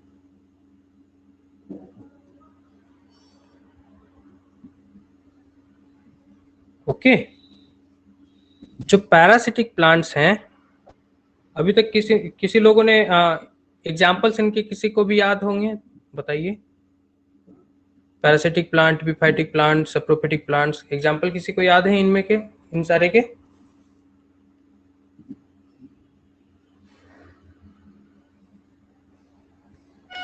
नहीं याद है, कोई बात नहीं, अभी हम लोग देख लेंगे, ठीक है। एक फैक्ट यहाँ पे याद रखना है कि जो पैरासिटिक प्लांट्स होते हैं वो क्या होते हैं? ऑल पैरासिटिक प्लांट जितने भी हैं, प्लांट्स की मैं बात कर रहा हूँ, ठीक है, पैरासाइट्स की बात नहीं कर रहा हूँ। जितने भी पैरासिटिक प्लांट्स हैं, they all are angiosperm.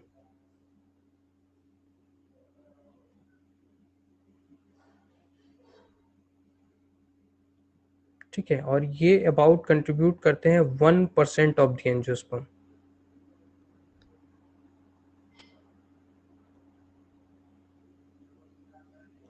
Okay, अब हम लोग देख लेते हैं पैरासिटिक प्लांट्स होते क्या हैं।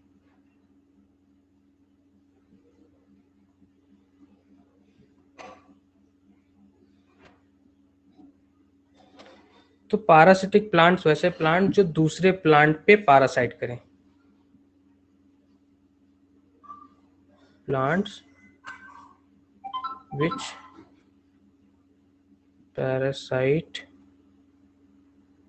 parasitize on other plant।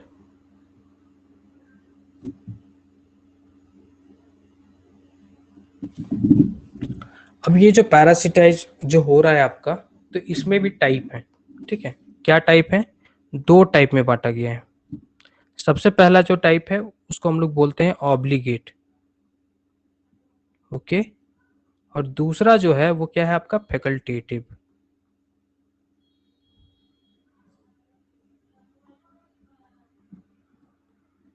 Obligate and facultative. Obligate parasite क्या होता है? पैरासिटिक प्लांट क्या होता है आपका? ऑब्लिगेट का मतलब क्या होता है, किसी को पता है? Strict parasite. क्या बोलते हैं? Strict parasite. Strict? Strict, yes sir. ये बोल रहे हैं STRICT? हाँ सर, तो वो सिर्फ पैरासाइट ही होंगे, मतलब अपना लाइफ पूरा पैरासाइट के फॉर्म में रहेंगे, न्यूट्रिशन पैरासिटिक फॉर्म में लेंगे।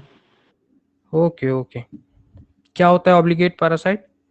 Parasitic plant an obligate parasite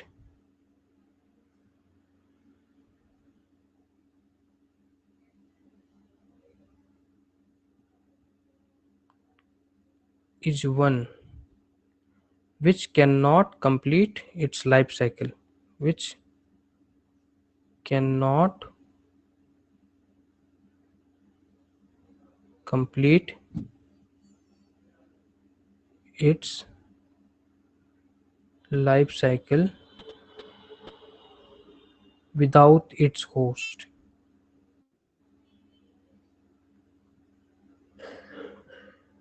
किसको बोलते हैं ऑब्लिगेट? जो अपना लाइफ साइकिल कंप्लीट ना कर पाए, जो उसका होस्ट प्लांट है उसके अलावा, ठीक है। अगर वो उसके साथ है तो वो अपना लाइफ साइकिल कंप्लीट कर पाएगा, अगर नहीं है तो वो नहीं कंप्लीट कर पाएगा। लेकिन जो फैकल्टेटिव होता है उसमें क्या होता है? They can complete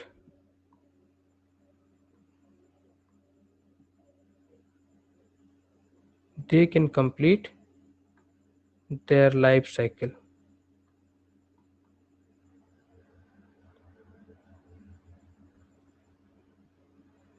independent of host। मतलब कि अगर होस्ट प्रेजेंट है तो भी और नहीं प्रेजेंट है तो भी ये अपना क्या करेगा?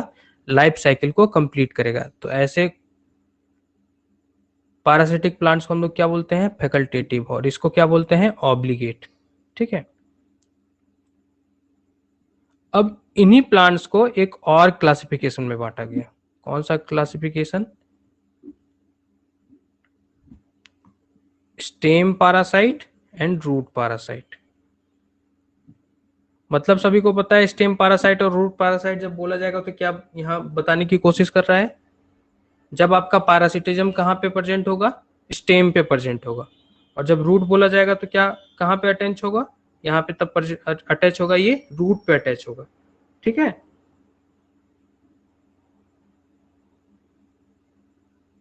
क्लियर है सभी को रूट और स्टेम पैरासाइट? Yes sir. बाकी लोगों को भी क्लियर है? जी सर। सोने की चैन कहां से लाए? अब इसके बाद एक जो मोस्ट इंपॉर्टेंट है आपका इस क्लासिफिकेशन में, एक दूसरा क्लासिफिकेशन पैरासिटिक प्लांट का ही है, जो कि है आपका होलो पैरासाइट और आपका है हेमी पैरासाइट। होलो पैरासाइट और दूसरा क्या है? Hemi parasite. ओके। जो होलो पैरासाइट होगा उनमें क्या होगा आपका? They lack the chlorophyll.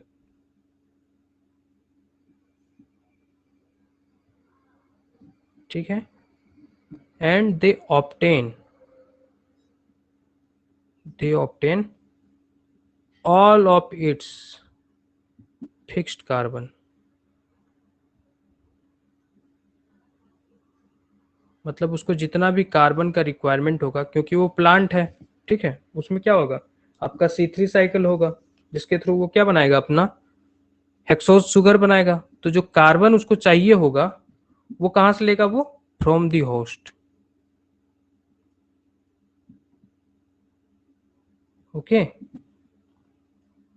Clear है? ये क्या करेगा? अपना सारा का सारा जो कार्बन ये अपने आप में फिक्स करेगा, वो कहां से लेगा? आपका होस्ट से लेगा। लेकिन जो हेमी पैरासाइट होता है इसमें क्या करेगा? ये इनमें क्या होगा? There is presence of chlorophyll. Presence of chlorophyll. Chlorophyll present होगा। ये क्या करेगा? ये सिर्फ ऑब्टेन करेगा, obtain only water and mineral, water and minerals from the host plant.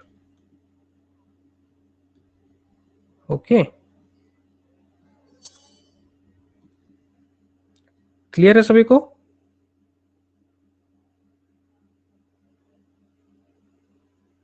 Hollow parasite Yes, and sir. Hemi parasite clear है सभी को? अब एक चीज याद रखना है कि एग्जाम्स में क्या करता है आपका होलो पैरासाइट को। मोहित माइक ऑफ कर लीजिए। ये आपका होलो पैरासाइट ना पूछकर कभी कभार इसमें क्या पूछ देगा? Total parasite. ठीक है, टोटल पैरासाइट। और इसकी जगह पे पूछ लेगा पार्शियल पैरासाइट।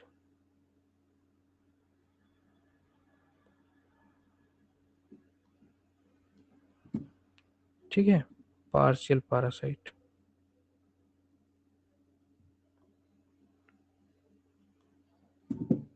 बीएचयू के पेपर में कई बार पूछा जा चुका है, डीयू के भी पेपर में कई बार पूछा जा चुका है। ठीक है, कि टोटल पैरासाइट क्या होता है, पार्शियल पैरासाइट क्या होता है। ये नहीं पूछेगा, हो सकता है कभी कभार ये भी पूछा गया है कि टोटल पैरासाइट क्या होता है। ठीक है, लेकिन मोस्ट ऑफ द टाइम्स आपका एग्जाम्पल से पूछता है। ठीक है, तो हम लोग एग्जाम्पल देख लेते हैं। तो सबसे पहला जो एग्जाम्पल है वो क्या है आपका? मिसल्टू। कई बार पूछा जा चुका है ये एग्जाम्पल। क्या होता है ये आपका होता है obligate stem Hemy parasite.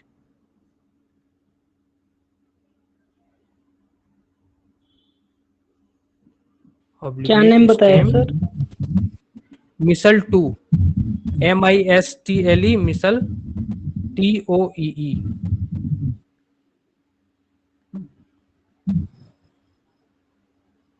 Okay, इसको क्या बोलते हैं? This is stem obligate stem Hemy parasite.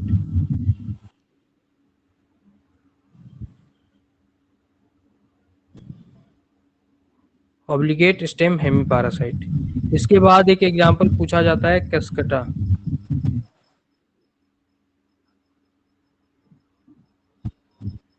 ये क्या है आपका? Obligate stem holo parasite. Dhananjay mike off कर लीजिए अपना।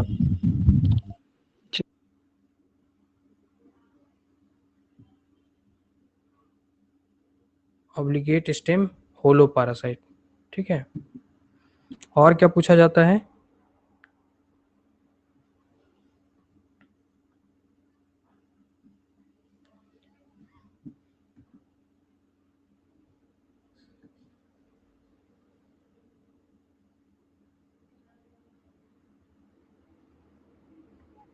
नट्सिया फ्लोरिबंडा।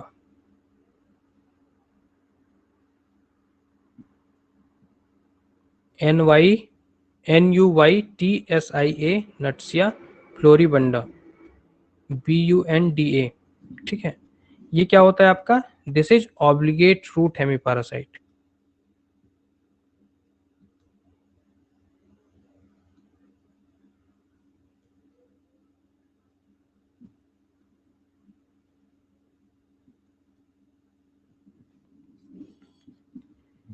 एक और एग्जाम्पल पूछा जाता है, वो है आपका रिनेंथस, RHINAN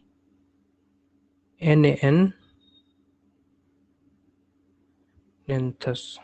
ये क्या होता है आपका? This is facultative root hemi parasite.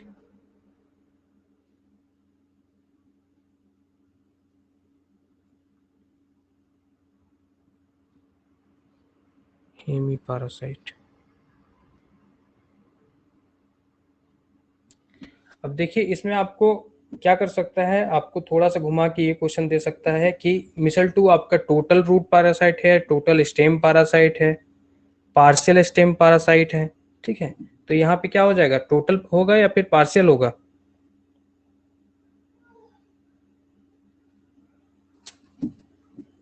Partial. Partial होगा। क्यों? क्योंकि यहाँ पे हेमी पैरासाइट है, ठीक है। जी जो होलो पैरासाइट है ये क्या हो जाएगा? ये आपका हो जाएगा टोटल। जो अपना पूरा का पूरा कार्बन, जो अपना पूरा जो कार्बन फिक्स करता है वो किससे लेता है? अपना होस्ट से लेता है, ठीक है। लेकिन जो पार्शियल होता है वो सिर्फ किसके लिए डिपेंड है आपका? वो सिर्फ वाटर एंड मिनरल न्यूट्रिशन के लिए डिपेंडेंट है। ओके, यहाँ पे मैंने आपको नहीं बताया है, रूट बता दिया फैकल्टेटिव, ठीक है। आप लोगों के लिए एक वर्क मैं देता हूं, आप लोग फैकल्टेटिव स्टेम पैरासाइट ढूंढ के बताइएगा, ठीक है। हो जाएगा?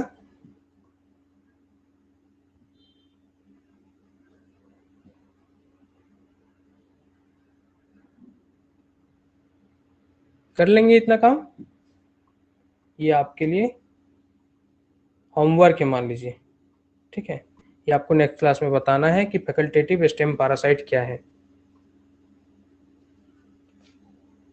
Okay, yes sir. ओके। अब इसके बाद हम लोग देख लेते हैं एपीफाइटिक प्लांट।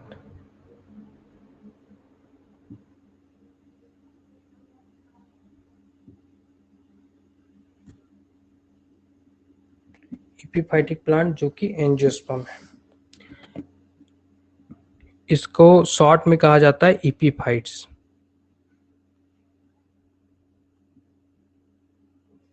ओके, या तो फिर एयर प्लांट्स। क्यों बोला जाता है एयर प्लांट्स? अभी हम लोग देखते हैं, ठीक है। एपीफाइट्स का डेफिनेशन जो है वो है आपका एनी प्लांट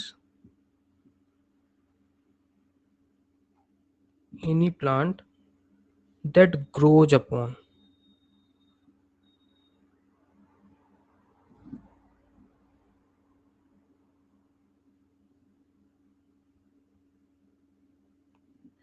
अनदर प्लांट, और दूसरे प्लांट पे या तो फिर दूसरे किसी ऑब्जेक्ट पे आपका ग्रो करेगा।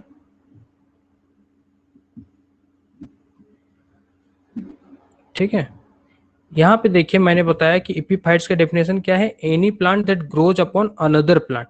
ठीक है, तो यहाँ पे इसको पैरासिटिक प्लांट क्यों नहीं बोला गया, इसको भी तो पैरासिटिक प्लांट बोल सकते थे। ये दूसरे प्लांट पे ग्रो कर रहा है, कर रहा है।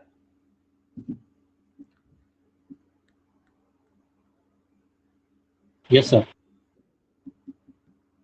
तो यहाँ पे इसको फिर पैरासिटिक प्लांट्स हम लोग क्यों नहीं बोले, एपीफाइट्स क्यों बोले?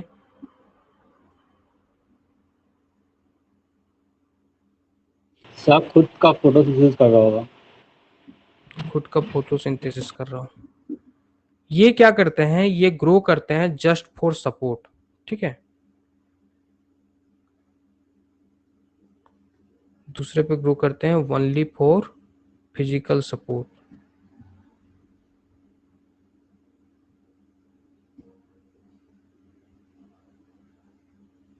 याद रखिएगा इस पॉइंट को।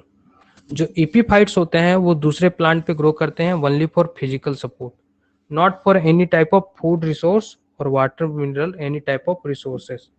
ठीक है, क्लियर है?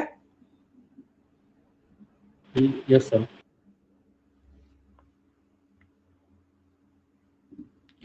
तो अब ये क्या कहते हैं, अपना ग्रो तो कर रहा है आपका किसी प्लांट पे और वो उससे कुछ ले नहीं पा रहा है, तो वो जिंदा फिर कैसे रहेगा? मान लीजिए अगर उसके पास क्लोरोफिल है, ठीक है, क्लोरोफिल है, वो अपना CO2 के साथ वो अपना फोटोसिंथेसिस कर लेगा, लेकिन फोटोसिंथेसिस करने के लिए वाटर तो चाहिए होगा।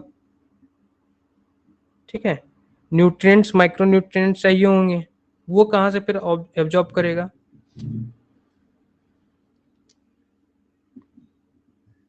उसके लिए क्या होता है, उसके लिए इनके पास प्रेजेंट होगा 2 स्पेशल टाइप्स ऑफ रूट्स।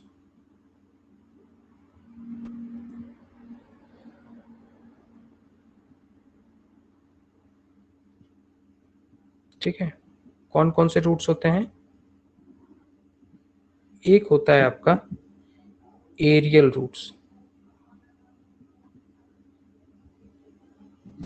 और दूसरा होता है आपका क्लिंजिंग एरियल रूट्स।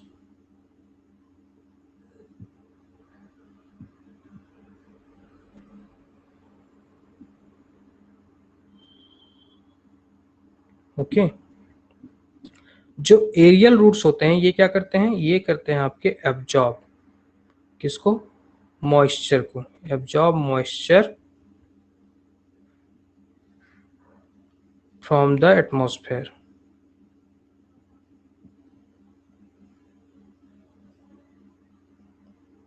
और जो क्लिंजिंग एरियल रूट्स होते हैं ये क्या करते हैं, ये करते हैं आपके एब्जॉर्ब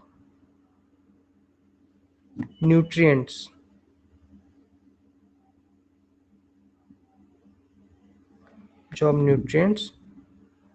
फ्रॉम ह्यूमस। और ये ह्यूमस कहाँ पे प्रेजेंट होगा, ये ह्यूमस प्रेजेंट होगा दैट accumulates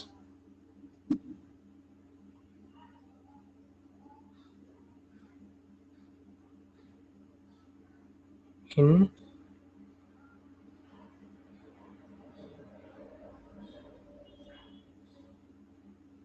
जो ट्रीज वगैरह में कहीं कहीं पे, जैसे कि ये स्टेम है तो उनमें क्या होता है, क्रीविसेस पड़ जाती हैं। ठीक है, दरार पड़ जाती हैं, तो उनमें क्या होगा, जो आपका ऑर्गेनिक मटेरियल पहले से प्रेजेंट है वो क्या होगा, वहां पे डिकम्पोज होगा। ठीक है, जो कि जैसे मान लीजिए बार्क है, तो बार्क क्या हो गया, वहां पे डिपॉजिट हो गया, अब वो वहां पे सड़ेगा, उसके कारण क्या होगा, वहां पे ह्यूमस डेवलप होगा, क्योंकि ये आपका एरियल है, ये तो आपके सॉइल से आपके अटैच्ड है नहीं। यूजुअली ह्यूमस कहाँ पे होता है, आपका सॉइल सरफेस पे होता है, लैंड पे होता है, ये आपके लैंड प्लांट्स है नहीं, तो ये क्या करेंगे, तो जहां पे आपके प्लांट्स के क्रीविसेस में आपके क्या होंगे, ह्यूमस प्रेजेंट होगा, उसी को वो एब्जॉर्ब कर लेगा।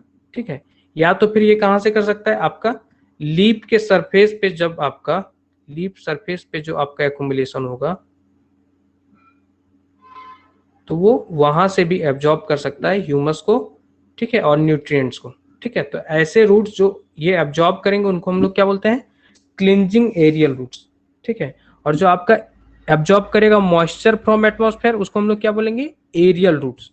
ओके,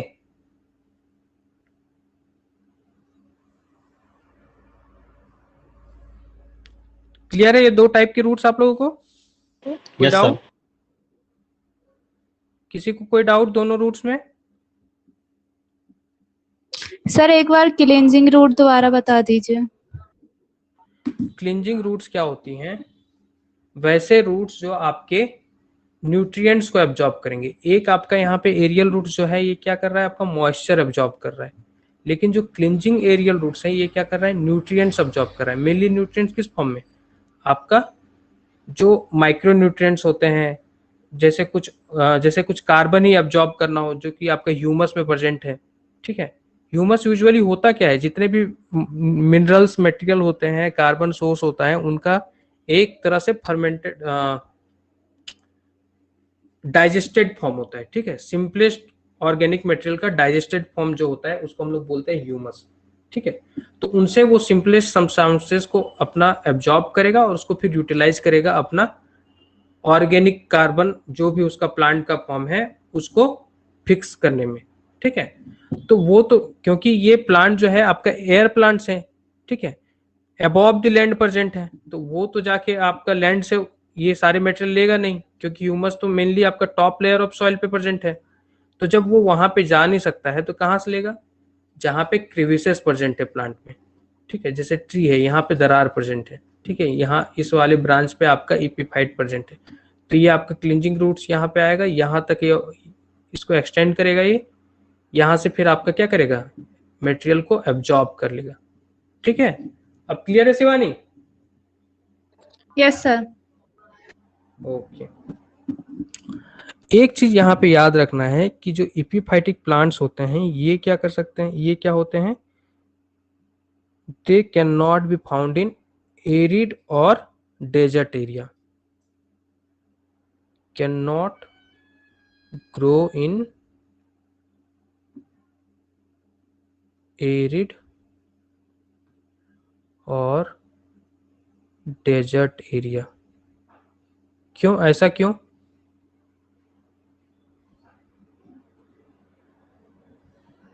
कोई कुछ बोलना चाहेगा इस वाले पॉइंट पे? सर वहाँ हाँ बोलिए, हाँ ना बोलिए।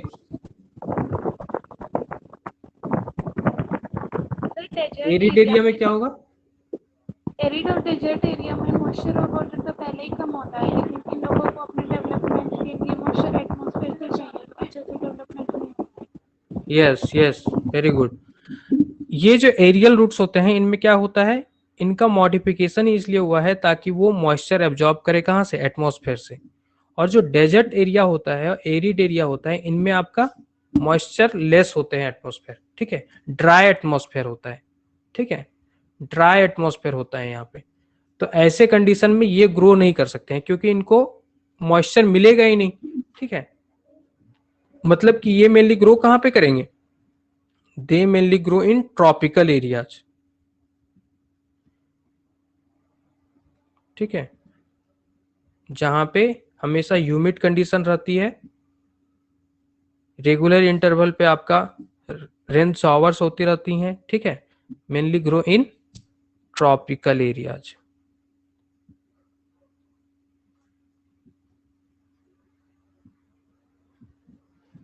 ओके,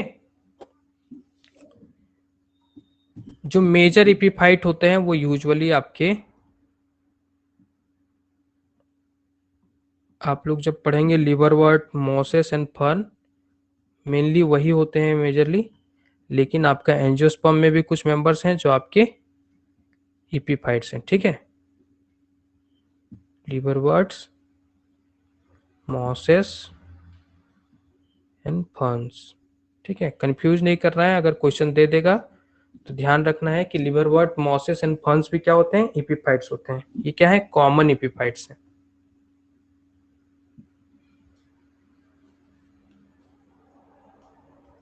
लेकिन साथ ही साथ एंजियोस्पर्म के भी कुछ स्पीसीज हैं जो आपके एपिफाइट्स होते हैं। ओके,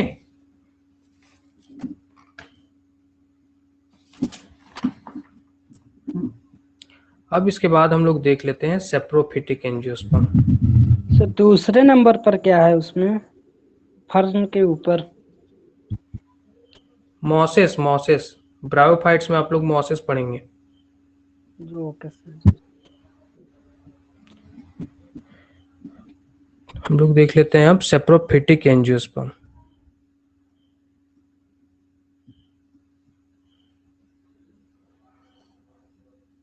सेप्रोफाइट्स किसको बोलते हैं हम लोग? सर एंजियोस्पर्म का एग्जांपल क्या होगा?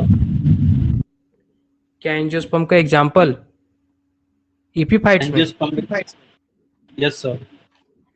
एंजियोस्पर्मिक एपिफाइट्स कसकटा होता है आपका, नहीं कसकटा बोल रहा हूँ, कसकटा आपका ये पैरासाइट होता है ना।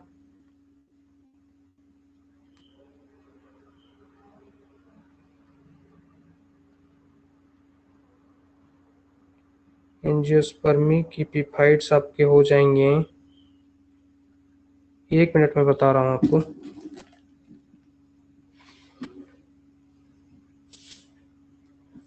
मेनली आपके इसमें आपके ऑर्चिड्स होंगे, ठीक है। ये एग्जांपल मैंने लिखा ना, भूल गया लग रहा है। एग्जांपल मैंने शुरू में नहीं बताया था ना?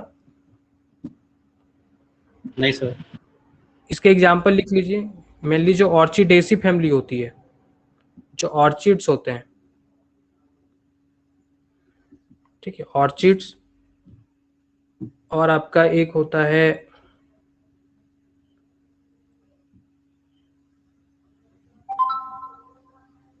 टिलेंडिसियाज, एक फैमिली होती है। इनके मेंबर्स जो होते हैं ये आपके एपिफाइट्स होते हैं, ठीक है। मेजर एपिफाइट जो है एंजियोस्पर्म का, वो ऑर्चिड्स ही होते हैं। Yes sir. अब देख लेते हैं हम लोग सेप्रोफिटिक एंजियोस्पर्म, ठीक है।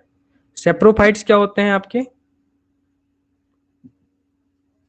सेप्रोफाइट्स हम लोग उनको बोलते हैं जो क्या करते हैं आपके, obtain their food from dead organism.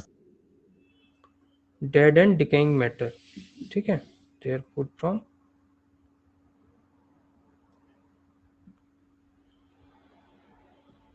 Dead and decaying matter.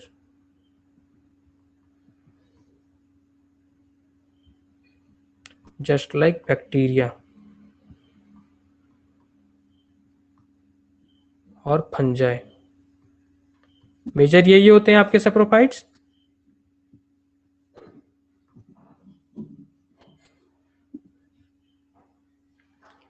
लेकिन एंजियोस्पर्म में भी कुछ आपके मेंबर्स हैं जो आपके सेप्रोफाइट्स होंगे। क्या होता है इनमें, ये बैक्टीरिया और फंजाई क्या करते हैं, एंजाइम सिक्रीट करते हैं, जो क्या करता है आपका, जो आपका बाहर डेड एंड डिकेइंग मैटर है उनको क्या करता है, डाइजेस्ट करता है, ठीक है। तो वैसे सेप्रोफिटिक एंजियोस्पर्म होते हैं, उनमें भी आपका क्या होगा, एंजाइम प्रेजेंट होगा, enzymes to degrade dead material.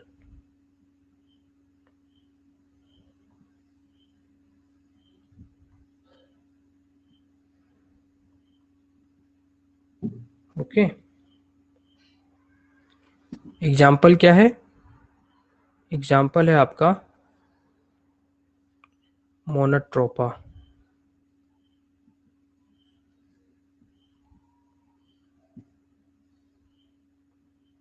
हाइपोपिटिस, मोनोट्रोपा हाइपोपिटिस, ठीक है।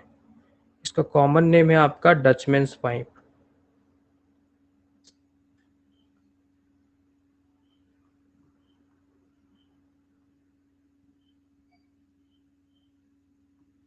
ओके,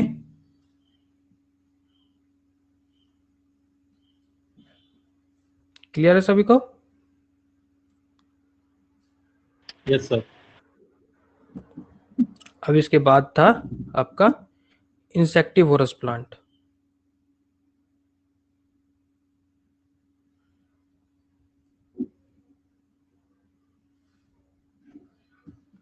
क्या होता है इंसेक्टिवोरस प्लांट? इनके जो लीफ या तो फिर अपेंडेज होते हैं, लीफ और अपेंडेज, ये क्या होंगे? मॉडिफाई कर जाएंगे, मॉडिफाइड इनटू पिक्चर। ओके, जो पिक्चर हम लोग देखते हैं इंसेक्टिवोरस प्लांट में, ठीक है, ये यूजुअली क्या होता है? लीफ का मॉडिफिकेशन होगा या तो फिर जो भी अपेंडेज होते हैं उनका मॉडिफिकेशन होता है। ठीक है, अक्सर ये सवाल पूछा जाता है कि जो पिक्चर है वो किससे मॉडिफाई हुआ है, तो वो किससे मॉडिफाई हुआ है? आपका लीफ से मॉडिफाई हुआ है। ठीक है, और ये जो आपका इंसेक्टिवोरस नेचर इसमें प्लांट में आया है, this is only to,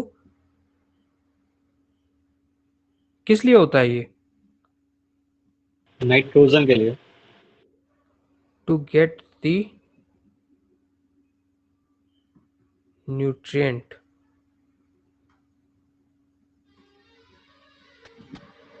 which is deficient in the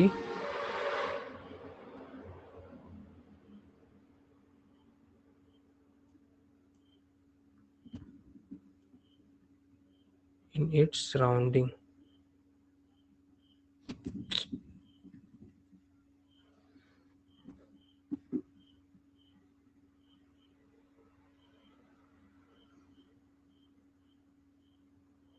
ठीक है, जैसे कि जो इंसेक्टिवोरस प्लांट होते हैं वो मेनली डिफिशिएंट जहाँ पे ग्रो करते हैं, वो सॉइल जो होती है डिफिशिएंट होती है नाइट्रोजन एंड फॉस्फोरस के लिए। ठीक है, तो क्या करेगा प्लांट? ये पिक्चर बनाएगा, पिक्चर में जो आके इंसेक्ट बैठेगा उससे क्या करेगा आपका, उसके प्रोटीन से नाइट्रोजन एंड फॉस्फोरस फिर क्या करेगा? डाइजेस्टिव एंजाइम के थ्रू क्या करेगा? एंजाइमेटिक ब्रेकडाउन करेगा, यहाँ एंजाइमेटिक ब्रेकडाउन, और फिर उसको एब्जॉर्ब कर लेगा।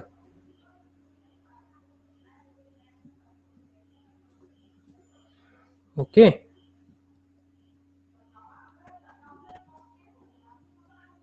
और ये इंसेक्ट को अट्रैक्ट करने के लिए क्या करता है? There is large amount of nectar.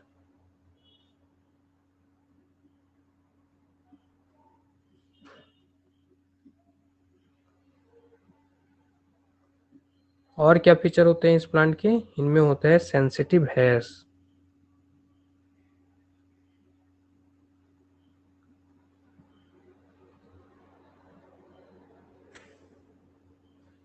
जिसके हेल्प से वो क्या करता है? जो इंसेक्ट होते हैं उनको ट्रैप कर पाता है। ठीक है, क्लियर है यहां तक सभी को? Yes sir. यस। तो आज के क्लास में हम लोग इतना ही रखते हैं, नेक्स्ट क्लास में फिर आगे देखेंगे। ठीक है, सर ये लार्ज अमाउंट ऑफ क्या है? Nectar, nectar, NECTAR।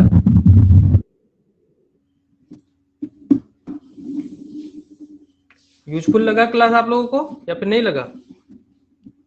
जी लगा सर। यूजफुल लगा। Yes sir. ओके, आगे हम लोग और भी क्लास में अभी बहुत सारे पोर्शंस देखेंगे, जो भी पोर्शन देखेंगे इसी तरह हम लोग जो भी एग्जाम में पूछा क्या क्वेश्चन है। धनंजय माइक ऑफ कर लीजिए। तो जो भी क्वेश्चन पूछा गया है उसी के अराउंड हमारा नोट्स होगा। ठीक है, एक्स्ट्रा कुछ भी हम लोग फालतू का पॉइंट नहीं डिस्कस करेंगे, क्योंकि हमारा मेन मोटिव एग्जाम निकालना है।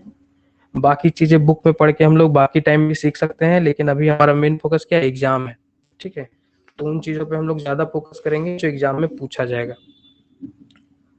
ओके, अब आप लोग क्या कीजिएगा, जिनका भी नोट्स, जितने लोग भी नोट्स लिख पाए ठीक है, जो नहीं लिख पाया है वो स्टडी मटेरियल सेक्शन में जाएगा। ठीक है, ऐप के स्टडी मटेरियल सेक्शन में जाएगा, वहां पे आपको जो क्लास में ये व्हाइट बोर्ड में लिखा गया है वो आपको वहां पे मिल जाएगा। ठीक है,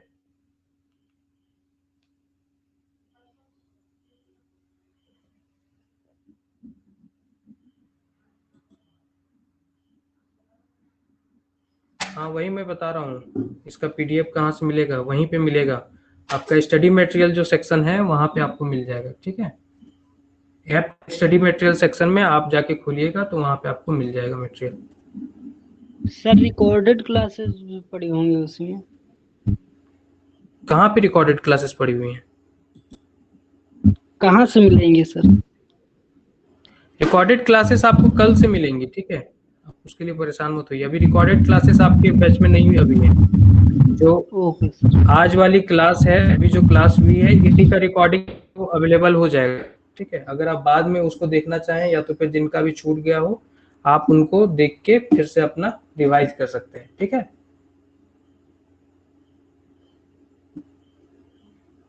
ओके ओके सर। ठीक है, फिर हम लोग कल नेक्स्ट क्लास में मिलते हैं, ठीक है। आपको टाइम टेबल सुबह अपलोड कर दिया जाएगा, उसी के हिसाब से क्लास होगी कल। Thank you sir. Okay, thank you sir. Thank welcome.